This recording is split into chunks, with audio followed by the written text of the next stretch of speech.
Cageside with John Morgan. And welcome back, pay-per-view edition of Cageside with John Morgan. I am your host, Eric McMahon. Looking ahead, UFC 305 this Saturday from Perth, Australia. I think we're all excited for the grudge match. It's going down. DDP, Israel Adesanya. A lot of bad blood there. Looking forward to the card in general. But PFL made some waves this past week as well. They announced the Super Fight Series is starting with Francis Ngannou taking on, help me out with that pronunciation. Renan Ferreira.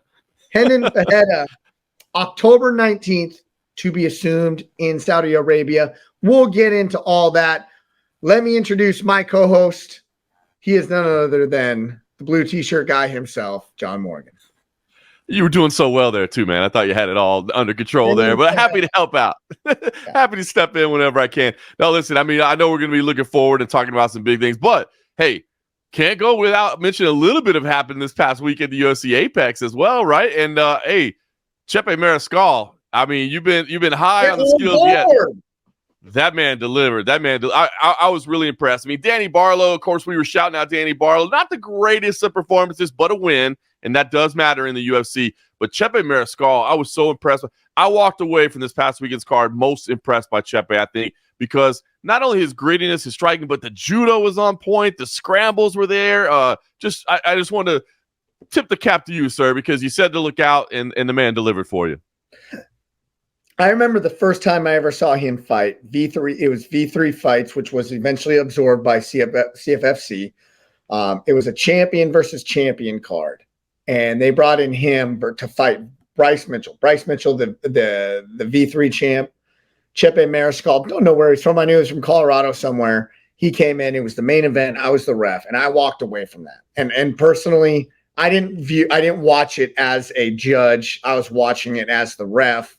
But I actually walked out of there thinking that Mariscal actually got the victory. But maybe Bryce Mitchell was got a little hometown cooking decision there. Amazing fight nonetheless. But either way, I walked away saying I know both of these guys are going to be in the big show. And it took a little bit longer for Chepe to get there. But then I reffed him again in CFFC versus Soriano in another L, right? But just I walked away thinking the same thing. Like, this guy is too fun, too skilled. He's undeniable. And he just took a couple setback losses at the wrong time. That's what took him so long to get to the UFC. But now 4-0 in the UFC. Every fight is brutally exciting. He is so damn well-rounded. And we've been talking about his UFC debut, saying, watch out for this guy. Yeah, and he absolutely delivered. You know, I have to mention, of course, the asterisk, I guess. He did miss weight, but he owned up to it. Yeah, that's a significant one, man. He owned up to it, though, and did admit he was embarrassed by it. Said he almost didn't even want to fight. He was so embarrassed by it. So that shows to me that it did weigh heavy on him, that he understands the professionalism. But, man, honestly, I thought that was a great performance. And, man, he, you know, again, we've been singing his praises for a while and talking about it. You especially have talked about the seat that you've had to see it. And, man, he looks primed for some breakout performances. I mean, I think you start looking at maybe a ranked opponent next for him. He's having that kind of success. The impressiveness behind him is the speed in which he operates, not just the striking or the grappling. Grappling will include wrestling and judo into that. Everything is lightning fast. Everything is with bad intentions on it. And he can sustain that through multiple rounds. He's not a one fight or a one round full throttle guy. He is as we've seen, 3 rounds so far, full throttle guy. Yeah, I mean, when you're getting 10-8s in round 2 and round 3 and you're pushing to the very end, again, against a guy who we talked about it going in. You know, I said, look, I'm big on Damon Jackson as well as just a dog, a dude that won't quit. You know what I mean? A dude. There's a lot of other people that Chepe Mariscal would have gotten out of the cage with a finish with on Saturday night. But Damon Jackson just wasn't going away. But as you said, Chepe had the energy to push it all the way to the end. He's seeking the finish to the very end. So, listen, it's a big fight week, and you know we get fired up for pay-per-views. And this fight, I mean, how long have we been looking forward to this fight at UFC 305? But I just did want to give a little tip of the cap because Chepe, we've been talking about for a while, but I feel like he's now about to start breaking in to that mainstream consciousness. I think he's about to get some big matchups moving forward, and this might be a breakout year for him. Do I ever think he's going to be a champion? I just don't. Like, I don't think he can be a champion. But is he going to be the guy who has a long career because he is exciting to watch? And is he going to give anybody in the top 10 fits? He's going to give everybody in the top 10 fits. Everybody. It's well, I mean, look at one of his mentors, Justin Gaethje, right? Like, I don't care if Justin Gaethje holds a belt or not. I don't care if it's for a title or not. I just know that if Justin Gaethje's fighting, I'm tuning in to watch that fight, right? And then Chepe isn't on that level yet in terms of star power, but he's got all the skills there. I mean, I might put his grappling abilities a little cut above Justin Gaethje's, right? I mean, that judo was, I mean, and you touched on it, the speed that he turns from the striking into those tosses and then the scrambles. So fun to watch. So big one for him. Again, big one for Danny Barlow as well. Not the best performance, but we always got to talk about the Memphis products, right? Didn't necessarily get the best win of his career, but it is a win, and wins at the UFC level are not easy. You know what I mean? So, you take the win and you move forward. You start looking towards the future. Yeah, big fan of Danny Barlow. I mean, I've been singing his praises here for a long time, but, honestly, if we're going to be honest, he didn't look great in that fight. No. Right? Which leads me to believe his arm is still bothering him. Obviously, he broke his arm in his UFC debut, and there's so much hype behind Danny Barlow, and rightfully so. I'm not saying that this derailed the hype train. What this said to me, though, is he was, and I saw it off the bat. I mean, peek behind the curtain, I'm actually commentating a fight card this past weekend, and I got my phone up as I'm watching one and commentating the other. I've been there. And right off the bat, I was just like, he's not throwing that left hand. He's not throwing it with intentions like he always does. Leads me to believe it's still giving him problems. I hope it doesn't require like surgery moving forward. But I heard he was originally, I got inside sources here in Memphis, obviously. I heard they originally wanted to put a plate and screws in there, and he opted not to, right? And so he just let it heal by himself. Hindsight being 2020, with that performance, probably not the best decision. Yeah, and you were on the mic, so you were just getting to watch the visuals. You didn't get to hear the post-fight interview. And Danny didn't want to make any excuses. You know Danny, man. He's not going to say, but he did kind of mention, it wasn't the greatest camp, and looks like I may need some surgery. So I walked away with the same feeling you did, that, wait a minute, that arm certainly wasn't 100% healed, and he's going to have to go in and get surgery. And look, it's hard, right? Especially, so it was like just it wasn't a good fight for him.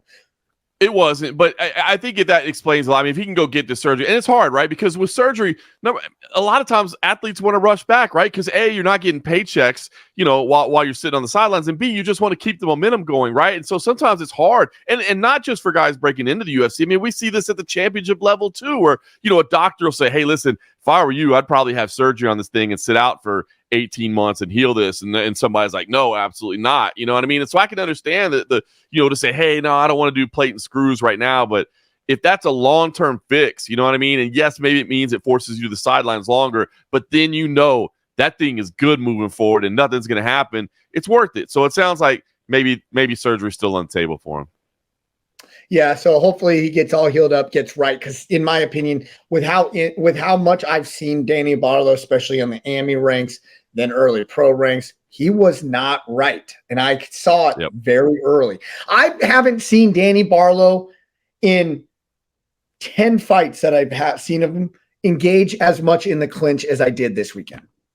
Right, I agree. And it was against a talented striker, but I don't think that Danny Barlow was so severely outclassed that that's where you needed to be, and didn't have a lot of success in there, to be honest with you. You know what I mean? So it's like, why keep going back to it if you're not, it's one thing if you go to the clinch early and you're like, oh my gosh, I'm absolutely manhandling this dude here. Maybe we should play here a little bit because this is working. It wasn't really, you know what I mean? So yeah, I mean, you've seen enough of them, and I've seen enough as well. You could see that there were certainly some challenges. So, but like I said, a win is a win in the UFC, right? And sometimes, hey, look, sometimes I think that shows heart and character sometimes as well, right? Like when you don't have your best stuff, but you still find a way to grit through it and get out with a win. I mean, that shows something, you know what I mean? So credit to him, but you know, as you said, it didn't derail the hype train, but it certainly didn't do anything to, you know, get people to jump on the bandwagon. It just kind of kept the career moving forward.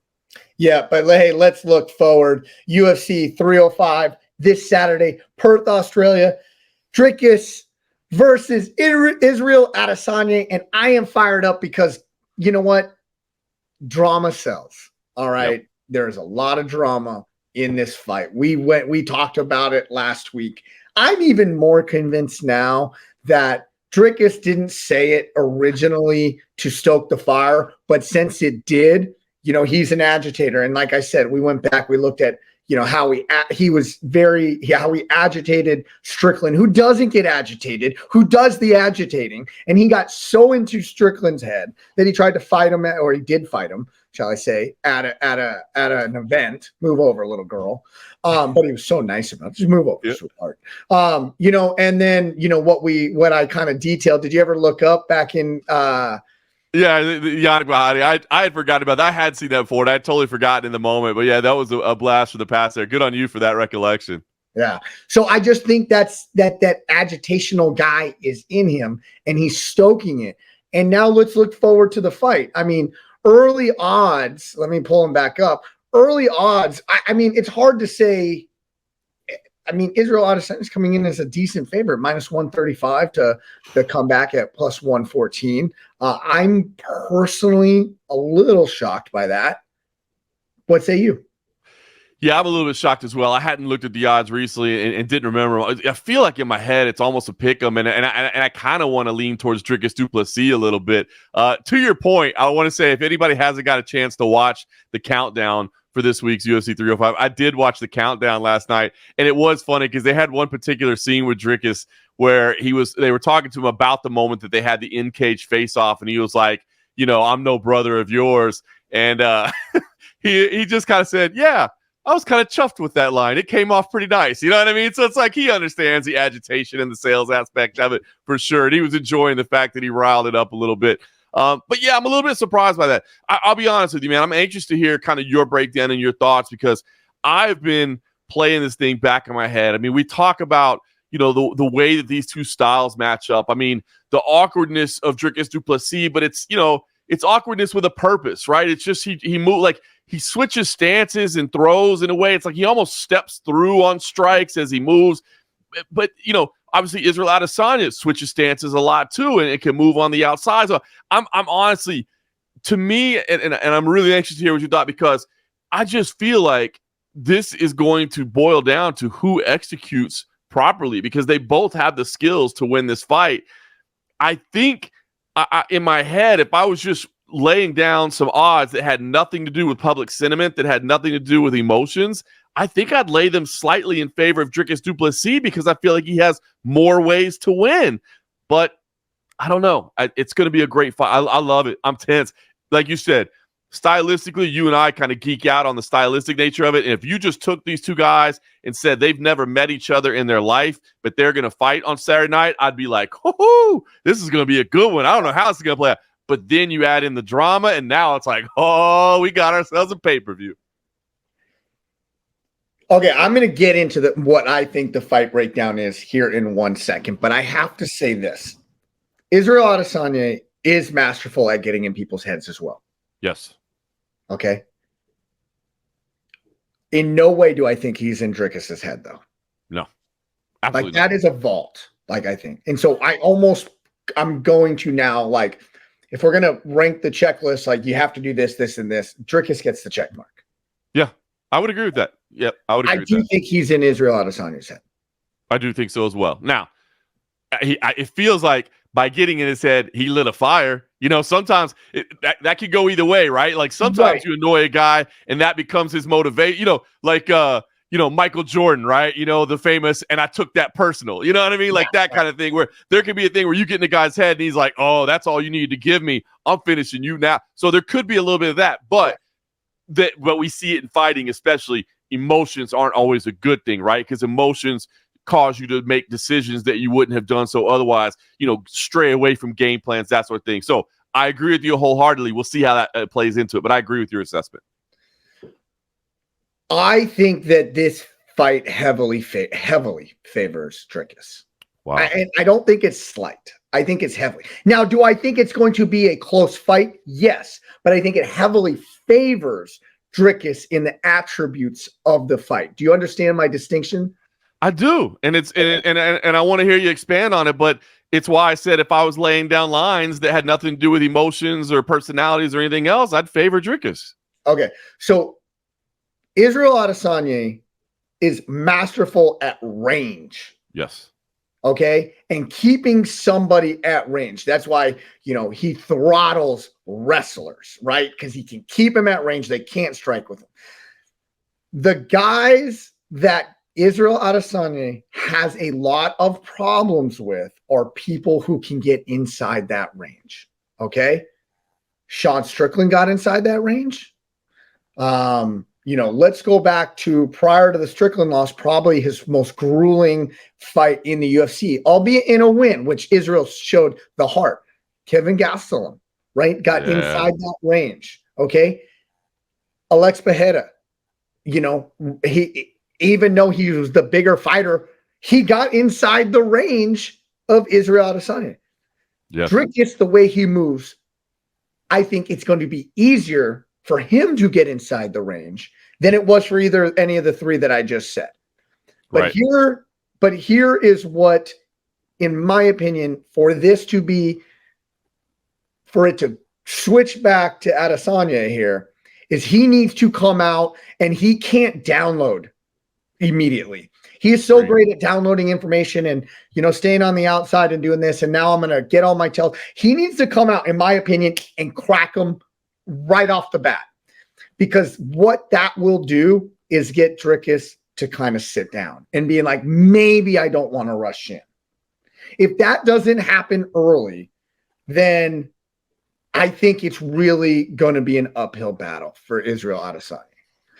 He either needs to land a vicious, low calf leg kick, right, to keep that at range. I don't want to come in and get hit with a leg kick or get caught with a big strike early. Because if that doesn't happen, then with the herky-jerky, the motion, the unpredictability of how Dricus enters the fire, I think it's just going to be tough. And once you have entered the fire and you're within that range, Adesanya isn't the greatest clinch fighter. Right. That's right. I think you're right. I guess one more question. Let me just say, I completely agree with that assessment, True, and I do think that because when I look at Dricus, because that's the thing is that when I play it, the first scenario that I see in my head is Dricus kind of being a bully and able to get inside that range. He has offensive wrestling at his arsenal. Now, Israel Adesanya's defensive wrestling is, I think, sometimes underrated. Like, he is really good at defensive wrestling. Huge under. But I don't see Israel Adesanya shooting a takedown at any point in this matchup. Maybe, you never know. MMA is MMA, but I don't really see that as being a path to victory for him. So I do see Dricus as being able to, be a bully in the clinch. I could see him if he gets on top and is able to hold Israel Adesanya down and land some big ground and pound, because he's got nasty ground and pound. Like, that's something that favors Dricus Du Plessis. So it's like the clinch position to me favors Dricus. If it's on the floor, I believe Dricus is probably winning the fight. You know what I mean? So now we're talking about on the feet.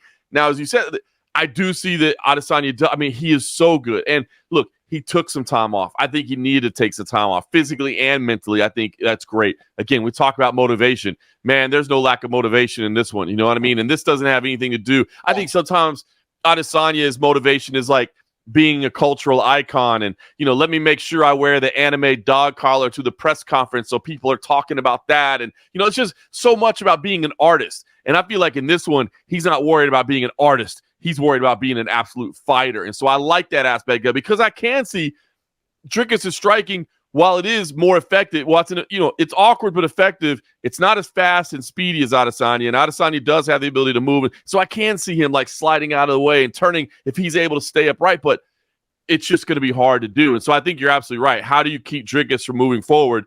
You got to touch him early and make him regret it, make him have concerns over it. So I think you're spot on. The one question I was going to ask you as well is, we always talk about not necessarily saying something is a weakness of somebody, but if we haven't seen it, it's a question mark. Is there any more a question mark about Du Plessis late? You know what I mean? Did he answer it with the win over Sean Strickland? Like, you know, we've always talked about, because he's got that weird thing where his mouth's wide open, and he's talked about the nose issues. Right. And so it looked like, and he would say, he's like, guys, I know it looks like I'm tired. I'm not tired. But he is a big dude with lots of muscles, and you're right. From the outside, it did look tired. Are all questions answered in that Strickland victory, or does Adesanya in some way say, I just got to cruise a little bit early because I want to get this guy late where I think he's going to be weaker? I mean, is there a question? There's always going to be a question, right? We've seen it once, right? And we've seen it once in a fight that was, you know, such a tit for tat. Like, we're just going to get into this flow type fight. Okay. Right. But if that's the game plan Izzy is partaking, it's a no-win game plan at that point, right? In my opinion, because you don't want to F with the power of Dricus. Like, you don't. And so, is there, if I'm going down a checklist, right? Who has the more power? I'm going to say Dricus, check. Who is the snappier puncher, though? Which is power as well. Bam, then it's Adesanya. So I almost think they cancel each other out. But who do I think, in the opinion, has the one-stop knockout power? I think it's Dricus, right? I mean, we saw him put down, you know, who did he sit down with the jab? Whitaker? Whitaker, or Whitaker, right? Now, in all fairness, Adesanya put him down too, but it was really in a combo where they were both throwing, and Adesanya was cleaner, right? And hit him with that hook that dropped him when there was the punch that didn't see it coming. You know, Whitaker saw the jab coming and it still sat him down. You know what I mean? That's power at that point. But if Dricus comes out and to your point here, and if he wants to conserve energy, now Izzy he's got him from round one. So Dricus can't go in there saying, I want to conserve energy, because look at what happened with Paulo Costa. Yeah. Right? He just then came in and picked him apart, battered his legs, and it was all she wrote. Okay. And I almost think, to a degree, in Whitaker 1, that's what Whitaker did a little bit as well. Hey, I'm going to conserve a little bit right now. I'm going, you know, and I'm going to be able to get stronger as the fight goes on. And then, you know, he didn't make it to the whole. Now, arguably, who won the second fight, very, very close. I still think Izzy won it. But that's the way you got to fight him. Like, you have to, I think if you make a fight messy against Israel Adesanya, you have the advantage, especially if you have the power. And you have the other attributes with being the scrambling and the wrestling. That's what Dricus needs to do. I've never seen Dricus do anything but that. Yeah. Leads me to believe he is going to do it again on Saturday, which, again, makes it a very tough fight for Israel Adesanya, in my humble opinion. No, and look, it was funny because while you were talking, and I was listening, I wanted to bring up the history of the line too, not just where it sits at, but where, you know, kind of where it's moved to. And it looks like it started out with Dricus at a plus 144 at some of the opening odds, and he's now all the way down to where he is I see a plus 104, at least or plus 110. So public sentiment is agreeing with your assessment, right? They started him out as a bigger underdog, and now as people are starting to get closer to it, it's creeping down a little bit. Coming in.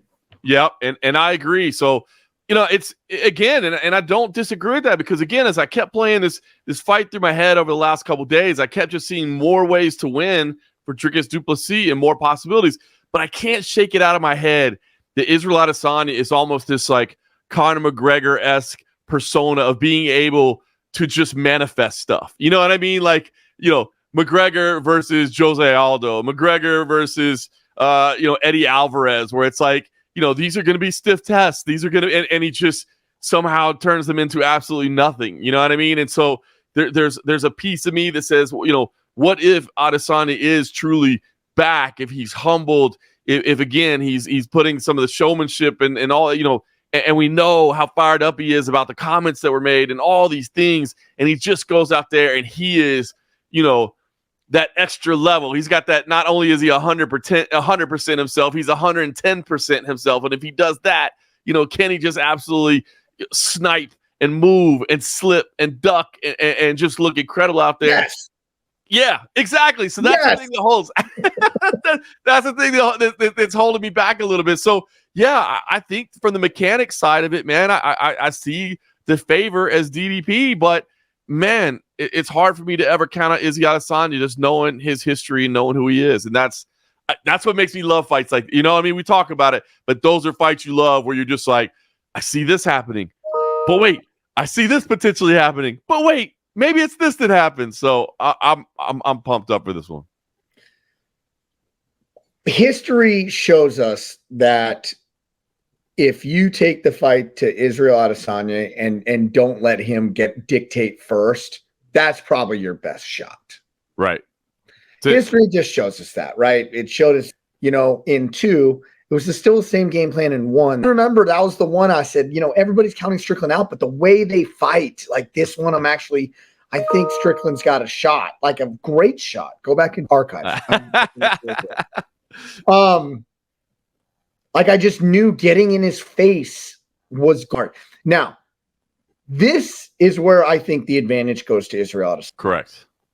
He does get touched. You know what I mean? He's walking through it. You know the way here. I think there's no information in 1 round. He needs to go forward. It's just the way he's going to be, I'm going to go forward, and if the takedown's there, I'm going to take it, or I'm going to punch you in your face, and if you fall over, and if not, I'm going to hold you against the fence and try and beat you up there, and if I don't hit you or do anything, I'm going to do a weird 360 twirl around and hopefully be back in position to do it all over again. That's the way he fights. Do you think there will be any added emphasis into the grappling, knowing that he definitely or at least I believe he certainly holds the advantage there? Do you think his team will have a game plan that has added emphasis on grappling? I do. Yeah, because now listen, in my recollection, I can only think of Israel Adesanya being taken down by 2 guys. And that's just like quick thought. In Marvin Vettori 1, right, he got taken down. And then Jan Blachowicz. Yep. Both times he got taken down, he got held down for that round. Yep. Now, maybe not a lot of damage. He didn't take damage in either one of those in those positions, but he did get held down, right? So, yes, if you want to steal rounds, put him even just get him in the clinch up against the fence. Let's grapple there. Yeah, right? I think I agree. If the drag takedown is there, drag and take him down there, because I feel confident that Dricus could hold him down for the round. 100%. I do as well. I feel like it's going to be a game plan. It's to me, it just boils down to this is going to be Adesanya doing his damnedest to stay at kickboxing range, right? Like if we're in boxing range or we're in grappling range, like that's Dricus's world. So Izzy's entirely it has to be, as soon as you touch that black line, circle back to the center, right? We're talking about that black line that's kind of the warning track, if you will, of the cage. Like as soon as you touch that black line, you need to be going side to side. I don't want you moving backwards at that point. I need you moving laterally because I need you to get back to the center. I need you to stay away. And if he can do that, he can be very successful. If he can't, I think it's going to be tough though, because it's not like Alex Bahia walking him down, right? He's not going to walk down Israel Adesanya. It is if he walks down Israel Adesanya is going to piece him up. He's going to storm down Israel Adesanya, which is it going to be which makes it a lot harder than to just pivot out. You know what I mean? While you're defending, it's going to make it a lot harder. So that's the fight within the fight. I think you nailed it right there. And but I still keep on going back to is you need to halt that onslaught. That I'm coming forward, you need to halt it in the first exchange. I love it. You're so right. A lot's gonna be told in that first exchange. You're so right about that. Because Dricus, I think it's spot on. Like he bull rushes, but like because of the way he changes, it's almost like he fights from a square stance, but he doesn't. You know what I mean? But it's just he fights for square because he can go left, he can go south by. You know what I mean? Like either way, he can just switch back and forth. And he walks through it and he throws strikes and kicks on it, fakes it. He's so comfortable being completely unconventional. Yeah. 100%. But the punches are still coming straight. Right. It almost defies, striking logic. So wild. It is. I'm loving it. Cannot wait. It's going to be, and this is going to be huge either way, man, because Dricus, has been on this ascent. We know the UFC is coming to Africa soon. They've had it circled on the map for a while. It's taken a while. It's boiled down to the fact that South Africa is probably, the logical first stop for them on the continent, just because of the way the operations and the facilities and all those things. And if he's the reigning champion at the time, oh my gosh, blow the roof off the place. Or if Adesanya wins, I mean, Adesanya is not going to be humble on the mic. You know what I'm saying? He's going to have some words to say.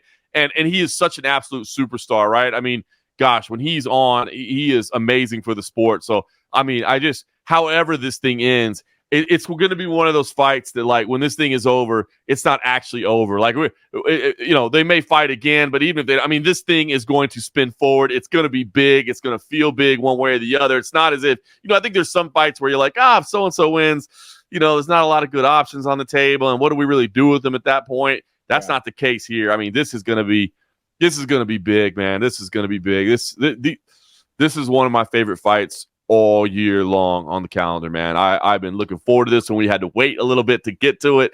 But that just made the drama build that much higher, man. And again, you broke it down well. Stylistically, it wouldn't matter who these guys are. Just the way they match up is going to be fun. But you add in the drama, you add in the heat. Drama sells. Oh, next level.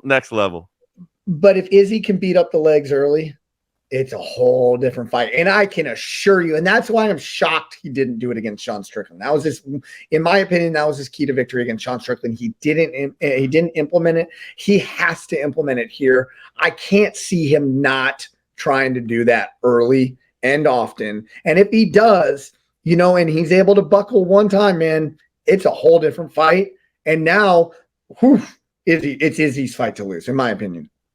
Yeah, can you imagine if he just lands a couple of really nasty calf kicks early, and all of a sudden you see Dricus, who we're talking about, is this marauder, this bruiser that walked forward, but you see him stumbling on that leg as he tries to move forward. Like, game done changed at that point. Like, oh, you can't come get me now? Now watch me slide on the outside. Now watch me cut angles. Now watch me piece you up because you can't even get to me. Like that, as you said, that turns everything. It does. So I'm so interested in this first round. Like, I think this could be a first round for the ages. I really do. Because Izzy, again, has to make his imprint, right? He has to get his respect early to stop the rushing in. Even if he does, I don't think it's going to stop the rushing in, but it might stop it, or it might not be as frequent. But either way, it's going to be collisions in round number one. If both of these guys come in doing what I think they're gonna, it's gonna be a car crash. Round number one. Oh, I love it. I mean, is there anything better than when things just go crazy right from the start in a fight that has the stakes this high? I mean, a pay-per-view main event, a UFC title. I mean, that's the pinnacle of the sport. And if two dudes, again, that don't like each other very much, just go out there and throw toe to toe from the opening bell, like that has the making of instant classic type stuff, man. Who do you think the crowd's going to? Where do you think the crowd's going to be on Izzy? They got it. They got to be pro Izzy, right? It is his adopted backyard. I mean, I know that, and Sean Strickland was able to steal fans, right? But Sean's just such a unique character. Like, it was more because he was bashing the government of. I agree. I think people just and look, honestly, I think that's why people don't want to respect Dricus. I don't think they like him, right? I mean, here's this like good-looking, this charming guy. You know what I mean? You're like, F this guy, man. Like, I don't want this guy to win. He's got it all, man. He's got a great body. He hits like a truck, and he's the world champion. Like, can he get anything else? Like, give me a break. And I like us little peons. It's like, it's funny, right? Like, I mean, Izzy's got the story that we've heard a lot, where you're like, man, to be honest with you, like, I was bullied as a kid. I was different. You know what I mean? I had to learn to defend myself. And you're like, yeah, man, I can relate. I like that. Dricus is like, I don't know, man. I was just a badass from the time I was a kid, and I decided I'm going to be the world's biggest badass. How about that? So I think people don't like him. So I think the crowd, and again, it's Australia, not New Zealand. And look, hey, I'm sure Dricus is going to have some traveling contingent. I don't know. I haven't heard the ticket sale percentage, but I imagine some people made the journey over there to support him. But I got to think it's going to be a pro Adesanya crowd. I can't wait to watch Embedded this week. Right. And the Embedded is going to be great. And especially if these two teams cross paths. Yes. And I think Dricus is. I think he's kind of again. I'm more convinced now that we haven't given him enough credit for being a shit talker. It's true, right? Because I'm imagining this. They're going to cross paths. There's going to be some film of them crossing paths, right? But Dricus strikes me as one of those guys. It's like he doesn't feel like he needs to bow up on you to like prove something. Like, oh, he's a little bit. I'm not sure inside. I got to make sure and project my alpha so that they know. It's just like he just is that alpha. You know what I mean? So he's just going to stay calm and he's just going to be like. I mean, it's going to be some fun interactions, man. It's going to be tense. I guarantee you, security's on high alert around the hotel in Perth this week. It would be smart. It would be smart to be on high alert. Co-main event: Kayakar France versus Steve Erceg. Interested to see because we didn't have a lot of information on Erceg really before his amazing fight for the title, which he lost narrowly lost. But now I think we have tremendously high expectations for Steve Erceg. And now he's going against a complete, one durable, tough, very well-rounded fighter. Almost similar to, why am I spacing the champ's name right now? Pantoja, almost similar to Pantoja. I don't think he's as good as Pantoja, or he's not as his grappling isn't as good. But I think there's very eerie similarities there. It's you're so right about this matchup, right? It was funny because the name that came to mind. It's an unfair comparison because it's totally different, but it reminds you, and it's the same division. Like Kyoji Horiguchi when he came to the UFC and he went to a title shot right away and he lost to Demetrius Johnson, and you're like, yeah, but what do we really know about this guy right now? You know what I mean? So we don't really know about Steve Erceg yet. I mean, we saw some great opportunities and he took them and he stepped up and he came up short. Gave it a hell of an effort, but where is he? What is he? How does it impact him? How does it affect him? So this is a key match, and of course, these two dudes are going to go at it down there as well. So the little Anzac matchup in their backyard. So that'll be a fun one as well. This is a great fight. They'll have, and that flyweight division is so wide open right now. So do you have any odds on that fight? Because on the UFC site, they're not posting any odds for that. Interesting. So I look at I always go to bestfightodds.com. They were not sponsors, but I'll show it out because they have a list of everything. But if they want to sponsor us, we'll do that. But Steve Erceg is a favorite across the board. I see anywhere from DraftKings at -185 to BetMGM -200. So a pretty significant favorite right there, which I tend to understand. But again, was he just on a hot streak and that wasn't really the case? And, we're going to see.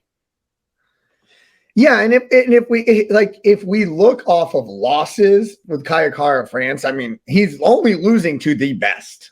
Right. So Brandon Moreno, the best. Brandon Royval, Amir Abazi.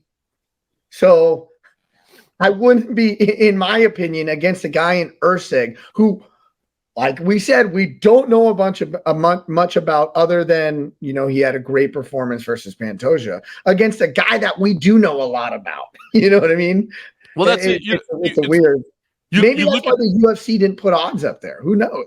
I mean, you never know. It could be just, something I didn't get. But I'm interested about this, right? Because the wins that Erceg had on the way to the title shot, David Dvorak, Alexander Costa, not even in the rankings. Matt Schnell, a guy that's very talented, but has some weird moments in fights. You know what I mean? Matt Schnell is very talented, but seems to get clipped or caught with weird things. He's had the most snake bit career. So that's the 3-0 that got him to the title shot. Came up short, put in a valiant effort, but came up short against the champion Pantoja, who's a phenomenal fighter and a deserving champion. If I remember correctly, it came down to that 5th round. It did. So I mean, he was right there, but where does he stack up? You know what I mean? Yes, he beat the guys that are outside of the rankings or at the lower tier, but now when you look at where Kayakar France is, which we've seen Kayakar France is just outside of the elite level, top 5, because he's had those losses. Where does Erceg stack up? So this is a very competitive matchup, very meaningful matchup as well. Yeah, listen, this isn't one that wakes me up in the morning. You know what I mean? Right. But it is one that I'm going to watch this fight. I'm going to watch it because I'm interested in what am I going to learn from this fight. I'm not interested as it from a woohoo fan standpoint. I need to learn something in this fight about these guys. And I think you could say that for a lot of these matchups, right? Let's be honest, this I mean, the one that gets your juices flowing on this card is the main event, right? I mean, that's it. And, that's the opening fight of the main card. Oh, well, listen, I mean, look, those are going to be fun. But I mean, when you're talking about championship level and that's it's all about it. But that said, this looks like it's going to be a very entertaining night full of fights. And again, the crowd in Australia is always phenomenal, man. They're some of the most live crowds in the sport. So I think this is going to be a really fun event that's capped off with something that, we might be talking about for months to come. Who knows? We might be talking about it for years to come. Yeah. And then you got Gamrot, Gamrot versus Dan Hooker. That's a fun scrap, right? That's one where I feel like Gamrot is one of those guys that isn't really getting as much respect as he deserves. Like that dude is a monster, but Dan Hooker matches up with anybody, dude. Like throw out the breakdowns, right? You know what I mean? You throw out the stylistic matchups because if that dude's rolling, it's hard to stop him, man. That dude will scrap, and he's a fun fighter as well, man. And he's going to the final bell regardless. You know what I mean? So that's a great one. And of course, then you get to Tuivasa and Jairzinho Rozenstruik. I mean, that's big boys throwing down. I mean, I think Gamrot, it may be one of the most underrated fighters in the UFC, though. I completely agree with that. He lost his opening fight in the UFC, and I don't know. It may have been short notice. It may have been on a few days' notice. Who knows? I don't remember what happened back in what happened back in 2020 on a UFC Fight Night 180. I just don't remember. Right. I remember it being a change of opponents. I don't know if it was necessarily short notice, but I remember there was a change of opponents. And by the way, against a very good fighter as well. Yeah, and it was his promotional debut. But outside of that, I mean, his only loss is Dariush. You know what I mean? So Kid's good. And go look at the names that he has beat: Arman Saryukin, Jalen Turner, Fiziev, RDA. Even go later than that, Jeremy Stevens. I mean, listen. He is ranked in the top 5, so obviously the respect is there. But I think this is the most we've ever talked about him. Agreed. Yeah, the rankings panel has respect for the victories and the results, but I don't know that he's really captured people's attention as like, this is my guy. This is the this is the guy I need to pay out for. But he is solid, man. So that should be a fun one as well. Yeah. All right. Let's just talk about the curtain jerker, or opening of the main card curtain jerker, shall we say? Like, is there any back step taken in this? No. These two dudes, Tai Tuivasa and Jairzinho Rozenstruik, are they're standing in front of each other and they're throwing bombs. It's going to be like, there's going to be some just huge haymakers that don't miss, and everybody in the crowd goes, because there's going to be some big, and then something's going to land, and it's just going to be a matter of who lands clean first, because these guys both have knockout power in both hands. It's going to be a fun one, man. The UFC knew exactly what they were doing with the match here. Yeah, they did. And just, I'm going to recap what I did last week, just about how fun of a fight this is going to be. 14 wins for each fighter. 13 KOs for each fighter. That's crazy. 0 submissions for each fighter. And out of, Rozenstruik's 19, out of his 19 fights, he's only gone to the decision 3 times, one of which, and he's only won 1 decision. Out of Tai Tuivasa's 21 fights, he's only gone to a decision twice, and he's 1-1 in those decisions. So, deductive reasoning is going to tell me that these guys are going to try and just swing for the fences and take each other's heads off and not leave a lot in the tank for the 3rd round. And let me just add one caveat to that. Just an additional note. Now, listen, kickboxing records are notoriously not maintained properly. You know what I mean? The record keeping isn't quite as sharp. But at least on his Wikipedia page, Jairzinho Rozenstruik's kickboxing record is 76-8 with 64 knockouts. 64 knockouts. I mean, that's just sick. Like, I don't care if you found 76 cans. You know what I mean? Like, if you lined up 76 cans to go against, still, to knock out 64 of them in the bigger gloves, like, come on, man. This is going to be fun. And how old is he? How old is Rozenstruik? He's 36. Okay, so he's had time to get all those. But that's a lot of fighting. That's a lot of fighting. That's a lot of fighting, man. I love that. Yeah. So, all right. So, I think it's safe to say we're both pretty fired up. I think we did give in that main event some real keys to look at early, and I think it's going to tell the fight. I think it's the story of the fight, that first round. Yeah, I agree. Maybe you're for one of those live betting type folks. Maybe you want to kind of watch those opening rounds play out. Look out for the keys that we laid out for you there and start firing. Yeah, now let's look forward. All right. So October 19th, venue TBD. A little weird. Usually we get a venue, but Francis Ngannou versus Renan Ferreira. Pretty close. Ferreira. Okay. Super fight. October 19th with, as the co-main event, Cyborg versus Pacheco. Listen, I didn't think we were going to see Francis Ngannou back in this. I even said it. I don't think we're going to see him back in the cage. Now that I know we're going to see him back in the cage, hell freaking yeah. Hell yeah. Because he's fighting Ferreira that a lot of people are saying could be the baddest heavyweight in the entire world. Listen, man, I am fired up to see this, but I'm a little bit worried for Francis Ngannou in this one, right? Like, I mean, this is a dangerous matchup. And I think a matchup that if you haven't been watching the PFL might not know exactly what it could stand to be. But Renan Ferreira, his nickname is Problema, and he is actually a problem. Like, he is a massive, incredibly athletic heavyweight, right? He's got some grappling. He's training with the American top team. We know that Francis Ngannou, the grappling may be an issue, but he might not even have to go to that grappling. The power that Renan Ferreira possesses is incredible. So I'm really, really intrigued by this matchup. It looks like the PFL picked the right date. October 19th is a UFC Apex show for the UFC. So, just kind of a fight night, and that card's still coming together, but it looks like they won't at least have like a pay-per-view to compete against with the UFC. So, I think they'll be able to get a lot of the media's attention.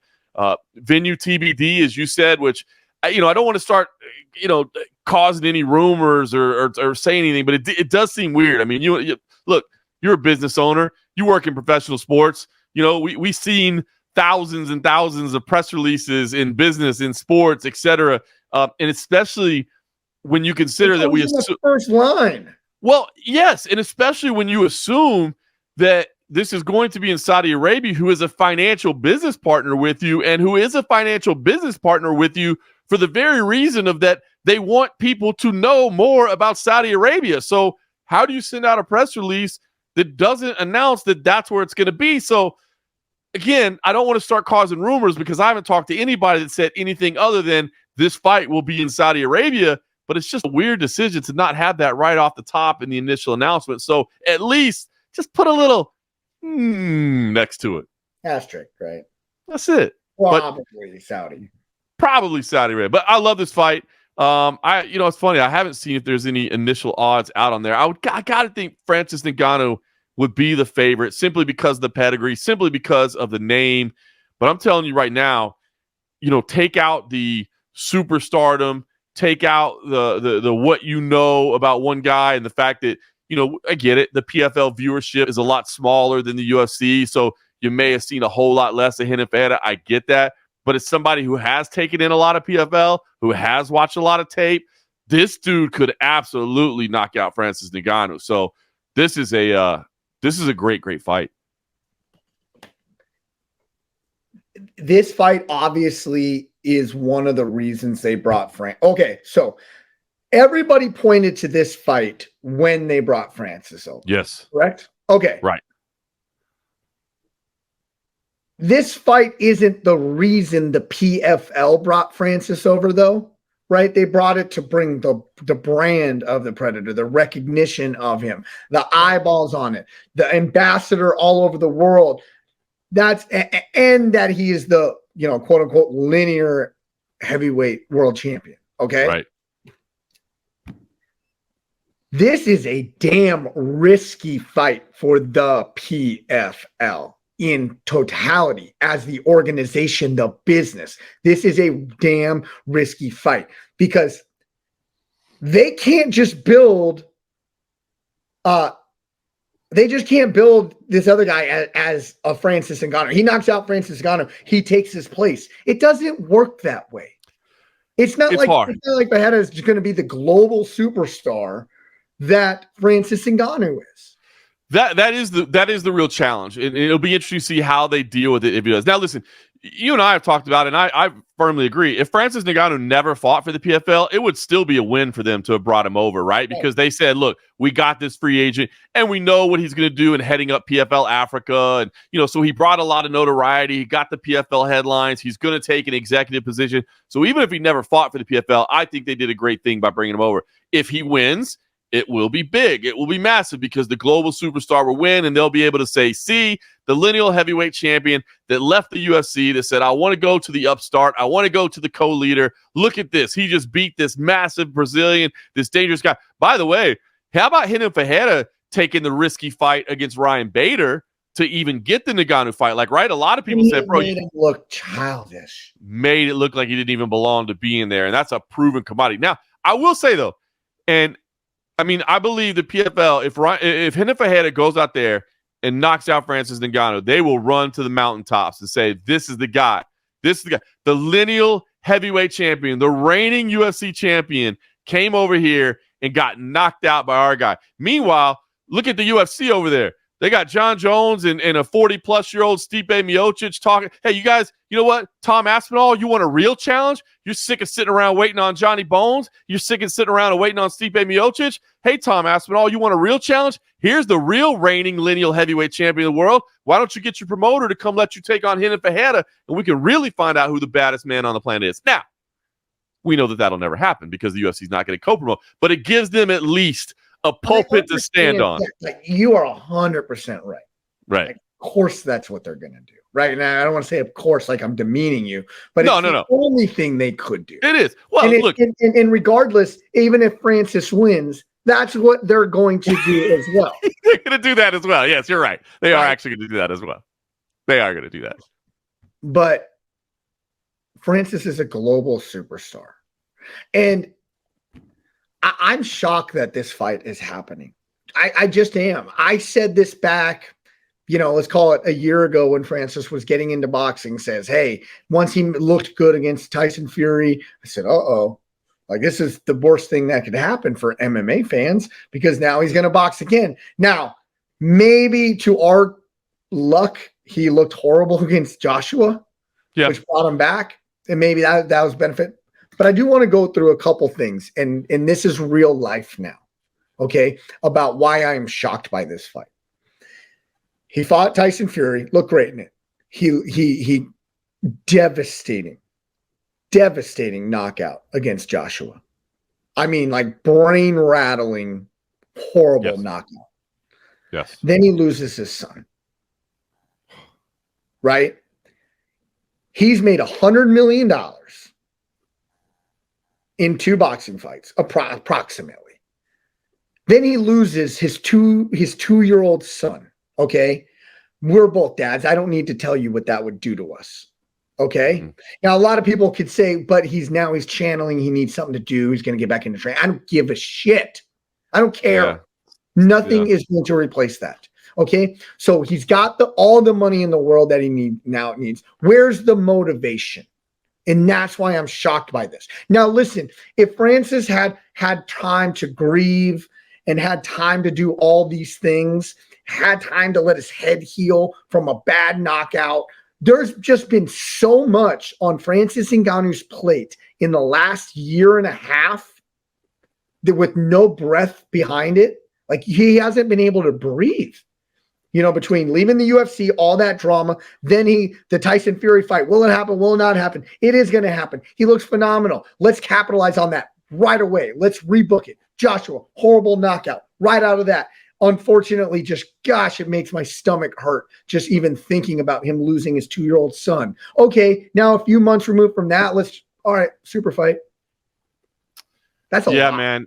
It's in the way you're talking right now, it's not just as an analyst. It's not just as, fans of sport. It's just as a man, right? You know what I mean? And like, and you're absolutely, as a dad, and you're absolutely right about that because, on the one hand, he's already come out and said, that I'm dedicating this one to my son. This one's for Kobe, and that's amazing, right? And if he's able to go out there and knock out Fenna Ferreira and to have that moment, with himself, with his son, I mean, that's the stuff that, the movies are made out of, right? I mean, that really is like storybook, like, oh my God, get the Kleenex out right now. Like, look at what this man did. But the flip side of that is scary as hell, right? You know what I mean? Like, you go into it and you really haven't dealt with all the grieving yet, and you really haven't gotten through everything.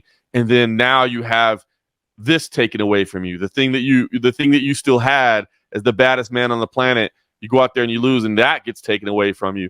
And where are you at that point as a man and as a human and emotionally and all those things? I would say, thank God he has who I consider one of the best unlicensed psychologists in the world around him, and Eric Nixick, you know what I mean? And seems to have an amazing support system around him at this point that I know will be there. He's not surrounded by some hangers on that'll be like, well, we're done with you. You know what I mean? Your service no use anymore. He's got some great people around him. So that's good. But you're right, man. I mean, this is it's powerful stuff, man. And it's coming together on October 19th. As a man and as a I know. father, if I were to go through that, do you think I could drag myself out of bed and give everything in the world in the gym to get better every single day? Like, listen, 6 months is not a grieving period for losing a child. 60 years probably wouldn't. We see families that are torn apart after that, right? Because parents can't go through, like, they can't deal with the loss together, either one of them. So 100%, man. You know what I mean? It's heartbreaking to talk about it, but it's reality. And you know what? It's such a reminder that, like, goodness, man. I mean, we could sit down and break down X's and O's of fights all day long and tactics and game plans, but like, these dudes are human beings. These men and women are human beings as well. And they're going through a lot of stuff outside of just fight camp preparation and tactical analysis and awareness. You know what I mean? You're close enough to the sport. You see it, man. You know how much that stuff can impact people. And it's significant. It's not just a tiny little intangible that maybe has some play. Like, no, man, this sport is all encompassing. And one section of your life is taking 1 ounce away from it. It's really hard to execute at the highest level. How many times that these don't even compare? And I'm going to make the comparison how they don't even compare. How many times I can tell dozens of just personal stories from people I know.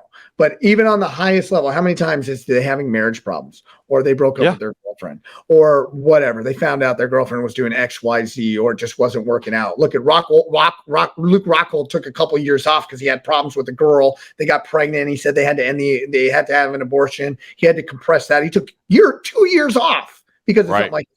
Right. And you have fighters all the time. They broke up with their girlfriend 6 months ago. They were never mentally engaged in camp. They come out and get knocked out. They said, my head wasn't there. That doesn't hold none of those freaking candle to this. Yeah, none of those are even on the same discussion level. You know what I mean? But it happens all the time. So it is possible that it absolutely galvanizes him. You know what I mean? It is possible that it absolutely gives him singular focus to say, like, I will not let this, affect me. I will do this for the memory. I will do, I mean, it is possible that it powers him to be an otherworldly version of himself. But it is also possible that it goes the other way. And he's not in there with a guy that needs much of an opportunity, that needs much of a sliver of a crack in the crevice in the armor for me to get through there, because that dude is a problem. It's a big fight, man. It's a big fight. And I didn't mean this to take a dark turn. It's just like with everything. It's reality. It's just like all this has happened so fast, right? And I know from the PFL's point, we need a return on our investment at some point. You know what I mean? But it's just everything from leaving the UFC to the 2 boxing fights to it's just happened so fast. Yeah, but and I do want to make sure as well, just because I don't want it to be misconstrued and misheard properly. I promise you, if the PFL said we'd like to do October, and Francis was like, absolutely not, I'm not ready. They, you know what I mean? They would not be like. That's not what I'm saying. But but what I'm saying is after 2 boxing match, they're like, hey, we gave you 2, you give us 1. And then it was probably Francis's timing at that point. I only meant the comparison is like, we gave you 2, Give us one now. I knew that. And I know you knew that. I just didn't want that to go unsaid in case anybody heard that and thought, oh, is the PFL telling them like, hey, we spent this money. We need you to step up. Like, no. And by the way, we didn't even get to talk about the co-main event, which we will have plenty of time to talk about that. Cris Cyborg versus Larissa Pacheco is a hell of a fight in the women's division as well. And one that I'm glad, it took a while to get there. And Cris Cyborg takes some curves and some turns and some ups and some downs and some lefts and rights, but it all came together for this, man. It'll be an amazing fight. We got plenty of time to break down those fights because they ain't on our radar. But what is on our damn radar is UFC 305 this Saturday, Perth, Australia. The grudge match, the bitter hatred at least one side has against the other. But the bitter hatred between these two, Dricus Du Plessis, Israel Adesanya, going down live, Perth, Australia. I'll be watching it. I won't be there. You'll be watching it soon. What are you doing this weekend? You going anywhere? You commenting? Yeah, I'm heading out. Heading out to Atlantic City. So we'll set the table on Friday night on UFC Fight Pass. If you want to tune into CFFC 134, Chris Dawkins and Tafon Chukwi, two UFC vets that are coming back to the CFFC. They were in the CFFC before. We were supposed to have Luke Fernandez in the main event against Will Dickey. We were excited for that. Luke Fernandez looks like he's just about UFC ready, but tweaked a little injury, so we had to withdraw. So we got a new main event, but it's going to be heavyweight fireworks. I'm looking forward to that. And Frank Wells versus David McGoyan in our co-main event. I'm really excited. Frank Wells is an absolute battler. This dude's 5-3. He's fought all of them in the UFC or the CFFC, I should say. But he's exciting. That name is so familiar to me. You probably have, to be honest with you. He's fought 8 times as a professional for us, so you probably refereed one of his fights. And he's a fun fighter every time out there. But this David McGoyan, he's making his debut for us. He's 4-0 with 4 finishes. He's Armin Sarukin's cousin and protege. So this is his debut for us. First flight out in the morning so I can get back here to Las Vegas. You sure you're not going to fall asleep again? No, not. All right, good stuff. Well, with that being said,